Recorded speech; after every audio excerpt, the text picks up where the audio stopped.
I have already been working as an analyst for a long time. I'm, by all intents and purposes, a professional at it. And so I started off the bat with high quality analysis. And so I think the viewers realize that. They see, okay, wow, this really sticks out from some of the other stuff I see, so I'm going to stick around and I'm going to watch videos. And so I, especially at the outset, I had a very high view to subscriber ratio, and the viewers were very engaged, and they stuck around. And so I think that probably appealed to the YouTube algorithm as well. And so I think I probably grew through that.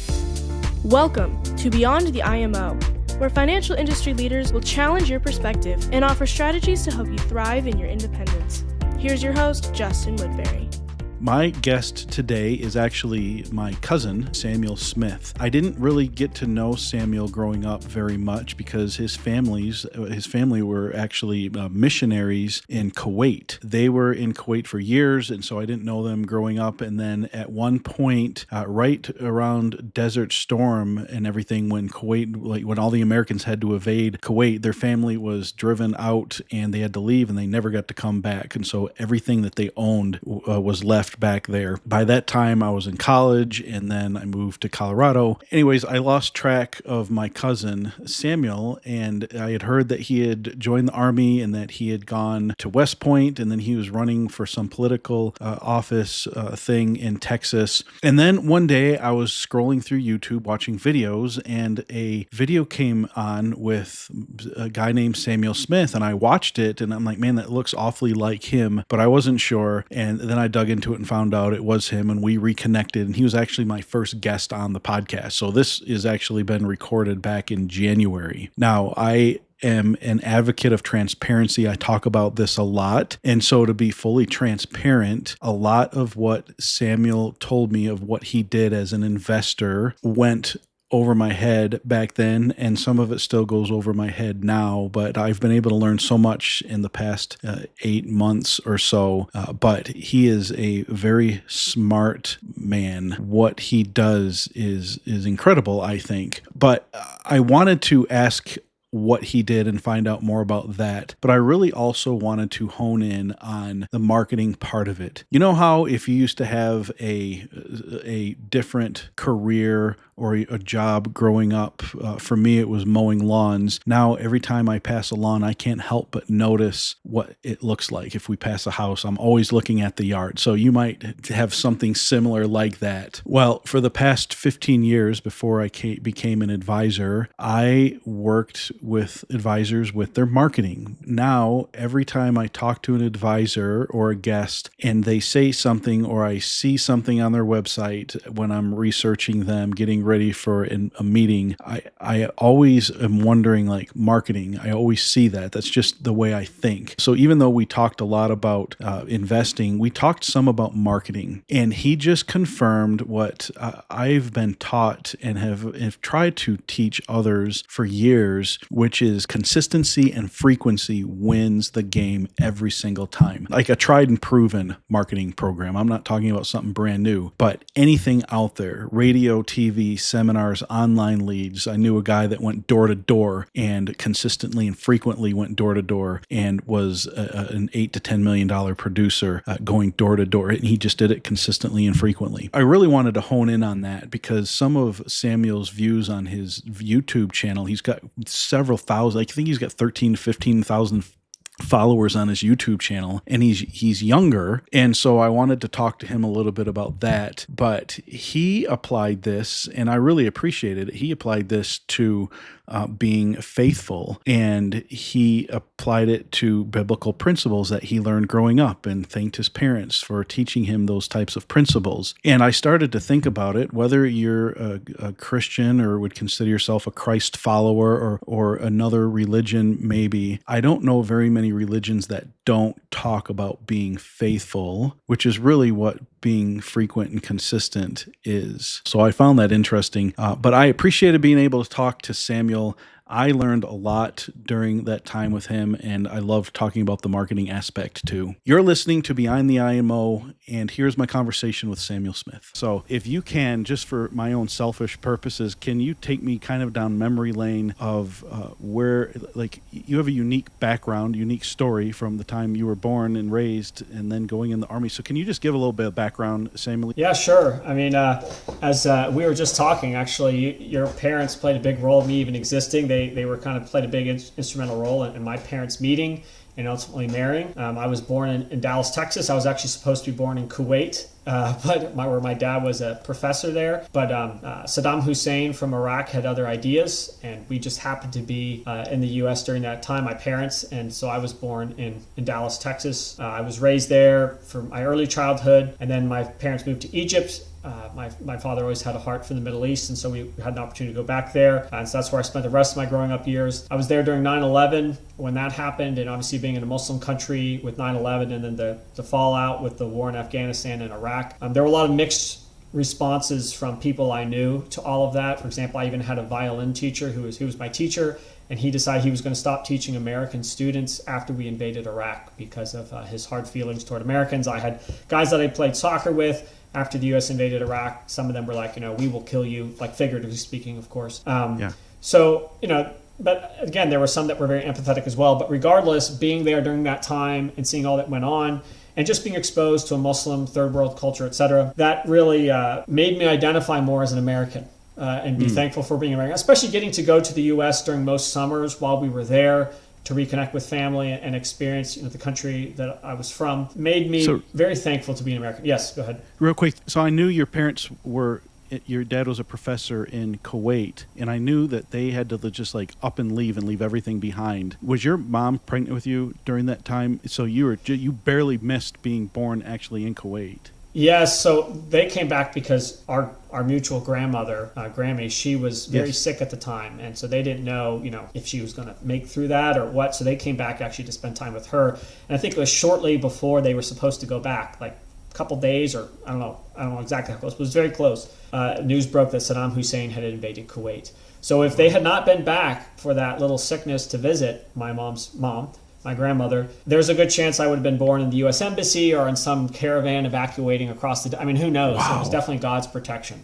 So for sure. I had forgotten that piece. And then they moved back to Egypt for years. And then my father was a professor there. That's pretty much where you grew up. Yes. Okay. All right, just keep going. I knew I remembered part of that, but I wanted to dig into that. Yeah, and so then through all of that, and I had in school, I had taken calculus and physics in high school, and my father was an engineering professor, and so I become fascinated with math and science and engineering, and so I decided I wanted to study engineering. I always had a really deep appreciation for military history, a fascination with the Civil War, for example, and then again, combined with those experiences with 9/11 and the fallout from it, and my thankfulness, my gratitude for being an American, my strong identity as an American, my love for my country. Obviously, both of my grandfathers had served in the military. I had cousins and uncles who had served. So all that combined to prompt me to decide I wanted to go to West Point, the U.S. Military Academy at West Point. And a lot of work and prayer went into that preparation, and God opened a door for me to be able to go there. It was a real privilege. So then I served in the military. I studied engineering at West Point. I actually double majored in civil engineering and mathematics. And then after that, I served in the military, got out of the military, started working as an engineer. I had a chance to move back to Dallas, which is where, again, I was born, work in that area. And actually, as I was leaving the military, I met my now wife, because my parents were then in the Dallas area. And so my dad was pastoring a church. They had since returned from Egypt. And so my dad was pastoring a church in the Dallas area. And so I came up some on the weekends because I was stationed at Fort Hood, which is about 3 hours south of here. Okay. And so through the process of that, I met a wonderful, godly woman, my now wife Lydia, at that church. We got married shortly before I got out of the military, and then we moved back to Dallas after the military. Did you meet her through your brother? Because your wife and your brother's wife are sisters, right? Yeah, exactly. Yeah. So they were they had, I think, just gotten engaged when we started to spend more time together deliberately. Nice. Okay. Yeah. So that's funny. But anyway, so then I was working engineering here in Dallas, and I had my grandfather, Grampy, our mutual grandfather. He was always into investing. I remember when we'd go visit him in the summers, he would watch CNBC every morning while having his coffee and cigarette to start the day. Yep. and so I would watch it with him, and he used to joke that I was only watching it to see the pretty lady on the screen or whatever, which was not at all the reason. I was actually genuinely interested in the content. So anyway, and he helped us open our first banking account, savings account, and kind of coach us on all that, taught me the importance of compound interest, things like that. And anyway, and so all that kind of laid that underpinning, and I just always had a fascination with investing and how the markets worked, et cetera. I'd studied economics in high school, done some of my own extra learning. Same thing at West Point. I was able to take some advanced economics classes as an elective. Anyway, so all that kind of laid the underpinning. So I revisited my investing roots, my interests. I read a lot of Warren Buffett's materials, watched a lot of his interviews on YouTube, read a lot of other books, and studied a lot of other famous investors. And then discovered this website called Seeking Alpha, where I saw that you could submit an article potentially for publication. So I did, and the first article was choppy, had to get a lot of edits in, finally got submitted. But bottom line is I became hooked on it and started writing articles regularly, doing a lot of my own studying on investing, and which dovetailed well with my passion for economics. And then ultimately one day a guy reached out to me from Europe who was also writing on the site. He saw my bio that I had a military background. He had a military background. He saw that I was in Dallas. He had been in Dallas working in private equity for a number of years. And he was going to be in town in Dallas, so he reached out and said, hey, let's meet up and talk. So we met up, had a great conversation. We're fairly like-minded on our investing strategy. And he said, look, I'm getting ready to launch my own investment research business. Would you like to work as I know you're working as an engineer, but you like to do some part-time freelance work on the side to help me do some of my analysis. So I said, sure, well, we can look into that. Anyway, bottom line is my engineering job, there's a lot of office politics. It was just not a good fit for me. Engineering itself was fine, but this guy's business was taking off, and actually word of mouth had gotten around. I had some other businesses that were looking for someone like myself to do some freelance analyst work for them. So I ended up quitting my engineering job and basically working as a freelance analyst for these different companies for a period of time. Then I took a break and I didn't take a break. I greatly reduced my workload and ran for office, actually ran for state representative. I remember that. Back in 2020. And it was ultimately unsuccessful, at least in human terms, though I do believe God used it for a purpose. And actually, I've seen some fruit from that. Others who, like my campaign manager since, was inspired to run through that campaign, and he ran and actually won. And he's now a state representative here in Texas. Nice. Really neat to see. He's doing a great job. Anyway, so then after I finished that, I decided I was going to actually launch my own investing research platform online.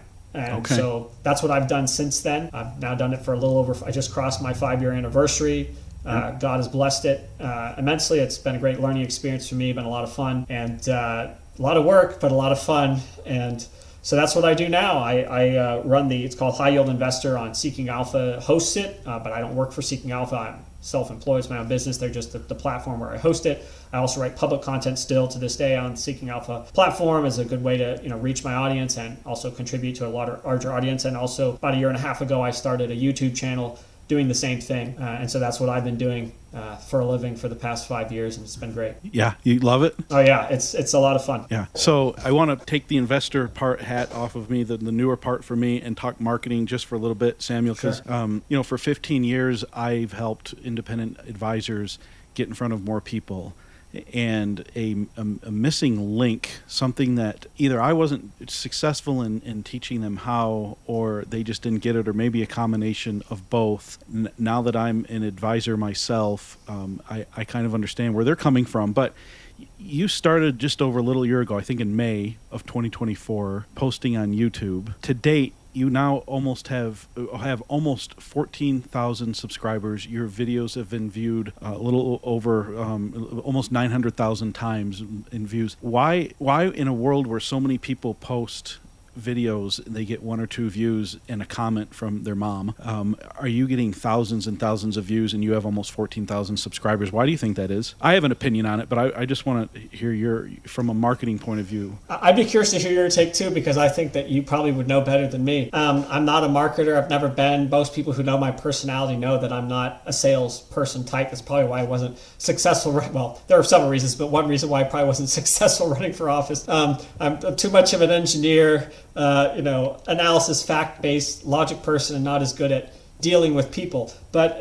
and that's probably why I like what I'm doing now, as opposed to being a financial advisor. I can hide behind my screen and do analysis and write articles instead of having to build the relationship with people. But everyone's different. But as far as YouTube, I mean, I think it's a couple things. First and foremost, it's God. I mean, it's the same with my investing business, and really my entire journey through investing. God has brought it to me. I just think of the verse in Scripture where it says, unless the Lord builds the house, they labor in vain. Who build it. And I've really seen that in my life. So many times I've worked super hard to do what I thought I wanted to do in life, and it's ended in failure. And there's so many cases of that. And then things that I didn't seem to really even think I wanted, God has brought to me and has abundantly blessed me with. And even when I've tried to seek other ways, God has just made it clear, this is what I have for you. So I think that's part of it, honestly. I just think it's God's blessing.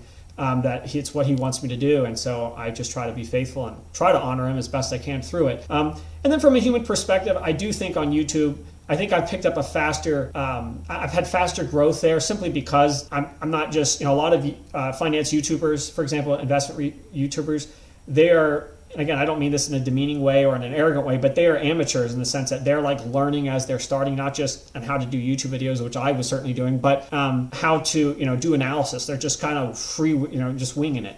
Whereas I have already been working as an analyst for a long time. I'm, by all intents and purposes, a professional at it.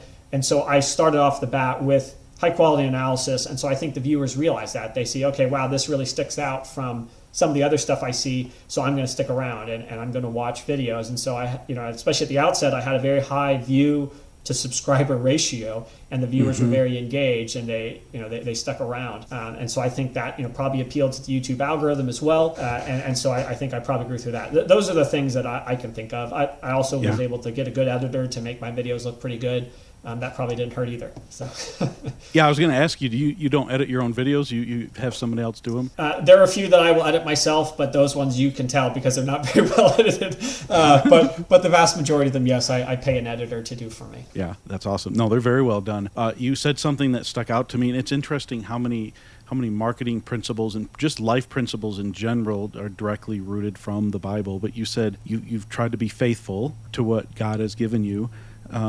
So in the marketing world, we call it consistent, which is faithfulness, right? But consistent. So I've noticed that you consistently post valuable content. So I always tell advisors, if you want to, any type of marketing program, you have to be frequent and consistent with it. And so I just noticed that, like looking over your YouTube channel, you've consistently posted content. But if you post low quality content, like you said, and not high quality content, or if you post cryptid type of content where it's like, I have this awesome, like I just watched one of your latest videos talking about my ideal investment high yield portfolio for retirement. If you had said, hey, I've got this awesome portfolio for retirement, and if you want to find out more, set an appointment or something like that, and you teased them with it, I don't think you'd have as high of a watch rate and subscription rate and stuff, but you just gave it away. Like a DIYer could watch that video and go out and never subscribe to your services and be successful, probably maybe not as successful if they subscribe to yours, but you're giving the content away, you're providing something of value, and that is attractive, and people are going to subscribe and watch, and then they're going to realize, in my opinion, they're going to realize, hey, this is great, but I still can't do it on my own. I need to take a next step further, and you're probably, I'm assuming, getting clients from your YouTube videos. Yes, I mean, that's why I do it, ultimately. Yeah. That's interesting. Yeah, but I agree. Consistency is important, and consistently putting out good content is really important. And I think, I could give my dad a lot of credit for that. Not that he's been a marketer or an investment guy. He's an engineering professor, but he's just role modeled consistency for me. And my mom too, to be honest, throughout their lives. Just my mom showing up every day, giving her all to us, her family, homeschooling us, cooking amazing meals every day, putting her best effort out there. And then my dad, just his consistency in God's word, his consistency in every area of life, just being that stable presence, always giving his best to his work, always giving his best as a father. That's just, and of course the military really instilled that into me. Being at West Point, you have to show up every day, your uniform squared away, your haircut, shaved, bed made, room nice. meet, Yes. pass inspections, better be ready for your classes, better be ready for physical training, military training, etc. So that really, I think, instilled that in me. And now being a father, there's even more motivation to be consistent because it's, especially being self-employed, it's, if I don't go hunting, my kids don't eat. So that motivates me, to be consistent, and then you build a habit, and then your habit works for you. Wow. So yeah, I mean, that's really where it comes from, I think. But I agree, consistency is huge. Yeah. That's kind of, I guess I just kind of take that for granted, though. I just assume that's a given.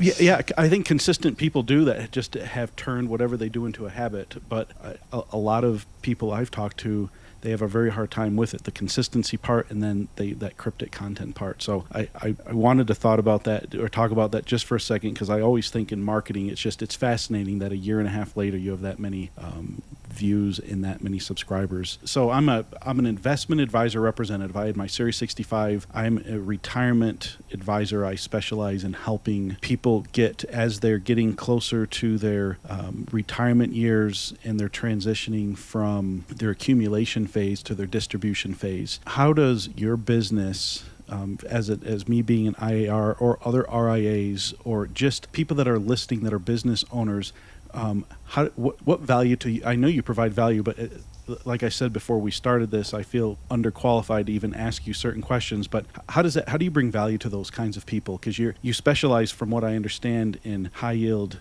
dividends. Is that your niche? Yes. Yep. Yeah, I mean, ultimately what I do at High Yield Investor, now obviously my YouTube and my Public Seeking Alpha, those are just, you could say, freemium products, as you kind of mentioned there. Free. I try to add really good value in those. I mean everything I say in them, obviously. But I do, it's an art, and you got to balance between, giving good value without diluting the value for your paying subscribers. And so that's something you kind of have to, I'm always balancing. But ultimately, High Yield Investor, which is, the kind of the ultimate product, is, yes, it's focused on a high yield space. And what I would say to, for example, a financial advisor, I actually have quite a few financial advisors who do subscribe, and they're very active. We have a live chat room. We have comment sections on all the articles. Some of them are very active. And so if any of your audience happens to join and check out, you can find them. You can comment and say, hey, who else is a financial advisor here? You'll get some to reply, I'm sure. Nice. But basically what it is I share my research. So I have I have 3 different portfolios that I provide. One's what I call the core, one's international, one's retirement. The core portfolio is that's like the core and international portfolios are my personal holdings, like real money. That's what I do with my money. And, I'm a guy in my mid-30s. So, full disclosure, I'm not a retiree. So I'm a little more aggressive with those picks. They're higher risk, higher return. I track my performance against the S&P 500 and dividend ETFs, et cetera, and I outperform them. That's my goal. I manage that portfolio actively. And so in addition to the portfolio sheets, which show all my holdings at any given time, but also I do all my trade alerts. I share with you immediately after posting it. It's a real-time trade alert, so you can see exactly what I'm doing with my money when. Then I follow up with a full article that explains my reasoning for the trade. I do regular updates each quarter when the companies report their earnings. I do a deep dive analysis into that. I do regular exclusive interviews with management teams of the companies that I follow and I invest in. I do regular portfolio reviews and a bunch of other things. We're actually doing a live webinar this afternoon with a fund manager for 2 ETFs that we invest in. So all sorts of stuff like that. Wow. And then in the retirement portfolio, and so the international is the core is U.S. focused stocks that meet that. International is international, should be self-explanatory. Retirement takes a little bit different approach. It's focused more on kind of how I would invest if I was retired. So it's I do hold some of those stocks because there is some overlap, obviously, between the portfolios, but it's a different approach. It's a little more passive, a little bit less trading, more focused on low risk but still high yield offer opportunities, so that you can. The goal is to generate a passive income stream from the dividends from those investments that could pay for your living expenses. So you're not subject to market volatility. You're not depending. And I know different financial advisors have different philosophies. Some swear by the 4% rule. Some like the 60-40 portfolio where you have index funds and bonds. And I understand that makes a lot of sense for advisors who are focused purely on building the relationship with the client, understanding the client's needs, and not having to spend a lot of time on investment research. But for those who like to do the investment research side, because I do know there are some advisors like that as well, this could be a very valuable tool because it could give you some ideas. Okay, yeah, these are some good securities that could meet a need for one of my clients or multiple of my clients or whatever. Or even some financial advisors who just manage their own portfolio and they just put their clients into those. Yes. They follow my ideas very closely and often mold their portfolios after it. So I would say that's that's where the niche could be met. But again, if you're just a typical, one of these, like say, for example, you work for Edward Jones or one of these other groups, or even just yourself, I just hold index funds and bonds and stuff like that. And I'm more about portfolio allocation sizes and coaching the person and building a plan for them. Maybe this service probably wouldn't be as useful for you. But again, if you like to pick stocks, preferreds, bonds, individual securities, manage your portfolio more actively, that's what we're geared towards. So this is a question born out of ignorance, Samuel, but can other RIAs or IARs use your portfolios or mirror them? That's up to them to decide. Yes. I have a subscription model, so I post my information out there. You pay an annual subscription fee. You get unlimited access to my stuff. Obviously, if you're going to copy and paste my articles and claim them as your own, that's a copyright infraction. But you're welcome to use my ideas, use my portfolios, however you see fit as a tool for you. Yes. But part of this podcast, part of the theme behind it is challenging the status quo, challenging perspectives. So I'm sure you're familiar with like fixed indexed annuities. Mm-hmm. So a lot of advisors will split somebody's portfolio into what they would call paychecks and playchecks. So their paychecks are, figure out what does it cost to be you in retirement, and they'll take that amount of money, put it into a fixed indexed annuity that guarantees a payment for life. And I don't know if annuities get a 6% return like you were saying on your high dividend retirement portfolio. And then they'll take the rest of the money and invest it in the market and that would be their play checks, I guess. I'm just curious, to a group of advisors, mostly probably who follow that strategy, what is your opinion on annuities? And if it's different, if you don't like them, like challenge that, because I would love for this to be an educational moment on that. But why should somebody invest in high yield dividend type investments and not put into annuity, or should they, or what is just your opinion on that? Yeah, it's a good question, and the answer is it's not a simple one-shot answer. I think it's not a one-size-fits-all answer, as I think most financial advisors would appreciate. I like Warren Buffett, again, he's one of the investing gurus that I look up to a lot, and he once said something to the effect of, it's insane to risk what you have and need to get what you don't have and you don't need. And I think especially people in retirement or nearing retirement, that's especially true. And again, I think as a believer, especially, my worldview in terms of money, the Bible warns about the love of money causes it a root of all kinds of evil. And I do think that that's a temptation I deal with every day because I'm surrounded by the financial industry, and I'm always thinking about how can I maximize returns from this, and my business, I want to grow. I'm a competitive guy, driven guy, so it's like, hey, I want to maximize my business growth, all this kind of stuff. And okay, money is fine. There's nothing evil about money itself. It's the love of money that if that becomes your driving force in life. So again, I think when you're investing, especially in retirement, you should think of it as, okay, money is a means to an end. The ultimate end is I want to glorify God, and that includes being responsible, being a good steward. And especially as a man, I believe I'm the provider, the head of my household. I'm the breadwinner primarily. So I need to make sure that I'm using it as an instrument to provide for my family and to be that person. But regardless if you're a man or woman, regardless if you're handling finances, you got to be responsible. And so you need to be a prudent user of that. So again, money is the tool. So back to annuities, what is my goal? What is my goal in this season of life? Is it to maximize my total returns, or is it simply to meet my living expenses and potentially to have money left over to give to causes I'm passionate about, to pass on an inheritance to my children and my children's children? The proverb says that a godly man leaves an inheritance to his children's children. Again, that doesn't mean if you're poor and something happens. Okay, I'm not saying you're not godly. I'm just saying that that's an admirable trait, right? Yes, if we're able to do that, I think that's a good thing. In other words, I don't subscribe to this view that, I'm going to give all my money to charity and leave my kids with nothing. Okay, yes. I understand the prudence of making your kids be self-built and learn how to build things and not be spoiled. But anyway, just saying. So as far as annuities, I think they're one tool of many in a toolkit to accomplish those goals. And so personally, I don't hold annuities in my portfolios because there's really no point in that. It doesn't really add value to my audience. I'm open about the fact that you should view my portfolios as a proxy for a dividend ETF. So if you want to get a higher yield, potentially a better return than with just a regular mutual fund or an ETF out there that pays dividends, then my service can add a lot of value to you. But it's not a one-size complete retirement solution because I have many, many subscribers. I can't possibly build a portfolio tailored to every one of them. My service is not a financial advisory service. It's an investment research platform. So I would say to a financial advisor who maybe is looking at using high yield investor, don't necessarily throw out annuities, I would just view them as a tool that can be used as a complement to what I'm doing. So again, if someone is really, really wealthy and they're concerned about where the market is, maybe they're concerned about the global situation, there's probably a place in their portfolio for an annuity, and then they would also have plenty to put into something else, like you're saying, the play checks. And then others who may be like, hey, you know what? I'm not getting enough from an annuity to really be able to meet my financial goals. Maybe they will want to go partial annuities, partial high yield investor portfolio to get a slightly higher yield. Maybe they want to go all high yield investor portfolio. It just depends on the person and their risk tolerance, how active they want to be in managing their portfolios, etc. But I would never steer someone away from a low risk, annuity towards something higher risk if that low risk annuity is more than enough to meet their financial goals and it just fits with their personality and the time that they have to devote to investing, et cetera. It's just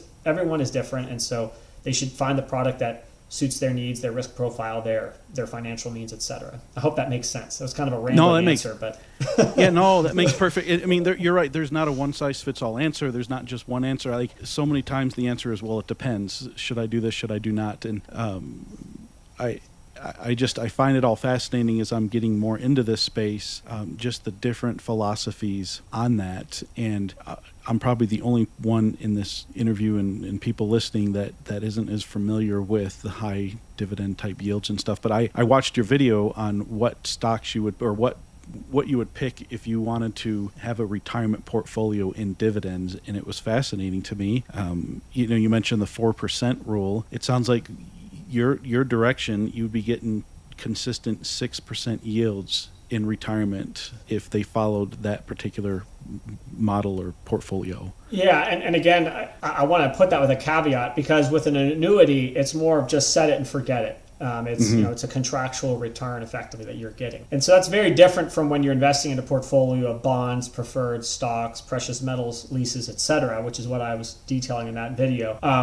Where, if you're going to invest in individual stocks or even funds or whatever, it's a very dynamic environment. You need to be on top of things, and that's obviously what I provide in my investment research platform is regular coverage. I will regularly buy and sell stocks. If I see one dividend yield that may be getting risky, I'll often try to sell it and buy another one that I think is safer, because things are always changing, right? We have COVID, we have inflation, we have tariffs, we have different policy changes all the time that impact these securities, whereas an annuity is just, hey, we're going to give you this money. The money you give us, we're reinvesting using probably a strategy like that or something else to earn a higher return, and that's how those companies make money. So you're effectively saying, hey, I'm going to share some of my profits with the company that I'm buying this annuity from, but in exchange I'm getting something that's easy, a peace of mind, etc. So again, it just depends on the person, their makeup, how they want to approach finances. And I try to be clear that high yield investor is simply a tool in the person's toolkit that they can use to, as they see fit. They can perfectly follow portfolios. They can just take one or two picks that they like, whatever it is, just to help them on their financial journey. Just like, an annuity is another tool in the toolkit. And I'm not going to say that high yield investing is always better than annuities, or annuities are always better than high yield investing. The only caveat I would give is that if you're going to do high yield investing, you need to be on top of it. It's not a static set it and forget it, never think about it type thing. And just like, whereas with annuities, it's more that way, but then also know that if you're doing annuities, you're definitely leaving a lot of money on the table, because that's how the annuity companies make money off of you. So just know that when you're going with an annuity, you're giving up some potential. You are giving up returns over the long term in exchange for peace of mind and simplicity. So just know peace of mind and like setting it and forgetting it, not having to be an active investor. Exactly. And so if that's your makeup, then do it. And you can get what you need, great. But if you enjoy actively managing, you want to get higher returns, then I think there are better ways to go about it than annuities.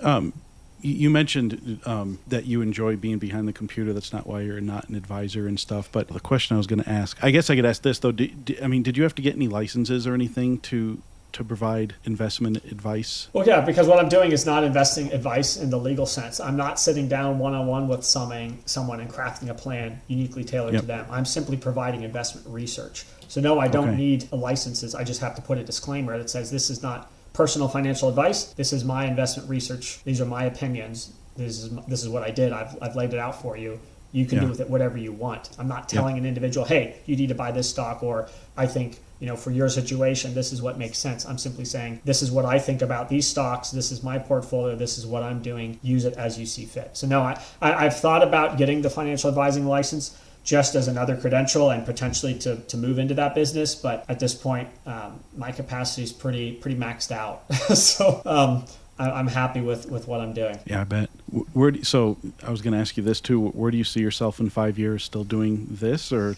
Well, the big elephant in the room is AI. So I think that if I was guaranteed that my business would, the status quo would be maintained that there is right now, I definitely could see myself doing this in 5 years.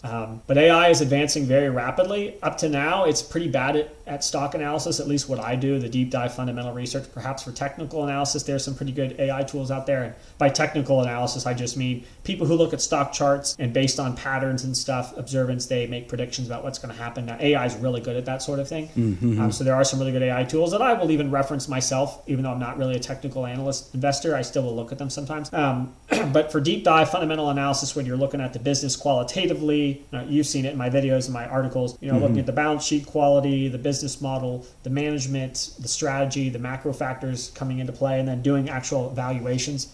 AI is not good at that yet. But I did see a headline recently that XAI, which is Elon Musk's company, and then OpenAI, which is Sam Altman's, ChatGPT, and I'm sure others, but I know those two companies in particular have hired a whole bunch of Wall Street analysts to come train their AI models on how to do deep dive fundamental analysis research. So, who knows what's going to come of that and when. But just like with all the robotics and all the other AI out there, we're all potentially under threat. We just don't know how this beast is going to evolve. So, we'll just have to see what happens. But I expect AI, right now it's helping me, saving me some time with things, helping me to synthesize information, do research faster than I otherwise would. I still write all my articles and everything by human, myself, etc. But it does help with some things, but I think, in 5 years, it's hard to know how advanced it's going to be, and it could potentially hurt my business, but we'll just have to see. So yeah, I think if AI doesn't disrupt it, I could see myself doing this. There are some other opportunities out there that I'm exploring. We'll see. But I love what I'm doing now. So yeah, I bet. What about you? We talked, I'm curious how you feel about that. AI with what you're doing. Yeah, I don't think, actually, I think AI, financial, there's already companies out there that have AI as financial advisors and stuff. I think with what we do, that there's a human element there, relationship. People don't buy what you sell, they buy who you are. That type of thing, where it's more of a relational. Will some people turn to those types of models who could care less about relationships and just want good investment advice? Probably. But I think there's a big enough group of people who want that type of relationship that it will not disrupt it enough. I think it is changing the industry. I've seen in the marketing that it's replaced a lot. I think it's dubbed down a lot. I have a friend who's a content writer. He's excellent at writing human-generated content, and I think his content stands out above all of the content that ChatGPT puts out that's a mile wide but an inch deep. And so I think those type of people are rare. I think it's a mistake to replace them with AI. I see companies do that. The friend I'm talking about was kind of replaced with somebody who gets all of their content from typing, saying, hey, I need a good post today that talks about Social Security, and then all of a sudden it comes out with these, all these M dashes and stuff. So I think it's a good tool. I think if people are using it to replace human authenticity, it's a mistake. Yeah, I completely agree. And I think who knows what's going to happen with AI. Some people are very bullish on it, saying that it's going to completely, replace humans. Up till now, I see it more being just a augmented calculator and computer. It's just a tool that humans can use to improve efficiencies. But at the end of the day, I agree. There's always going to be a demand for a human expert to add that element to things. It just may mean, I think it's going to hurt potentially startup employees more. Yep. Because they do a lot of, you could say the dumber work, so to speak, or the rote work, probably the repetitive work is a better way of putting it. And so AI can do a lot of those things. And so that's already being seen in the jobs market out there. And I think that's only going to increase. And I agree. I think even in my business, I think I will be in business for a long time to come, just because I have a large, pretty loyal base, subscriber base that has built up trust in me. And there is a human element that's important, especially with something as important his biggest finances. But I think it'll probably be harder for me to grow because there will be so many people either who will be using AI to enter this field or will just be using entirely AI generated stuff, even if it's inferior in quality. People will just use it because it's cheaper, and that's always cheaper. People will always do it, even if it delivers lower results over time. And that's just the way it is. Yeah, and I agree with you too. I think it'll be harder for startups to get into the business. AI will never replace Samuel Smith, and that's what people are attracted to. I'm sure the person behind the articles and stuff, the person who you are, and so that'll never get replaced. So it might be harder to grow, but I think it'll be much harder to start off in the business. So yeah, it's interesting.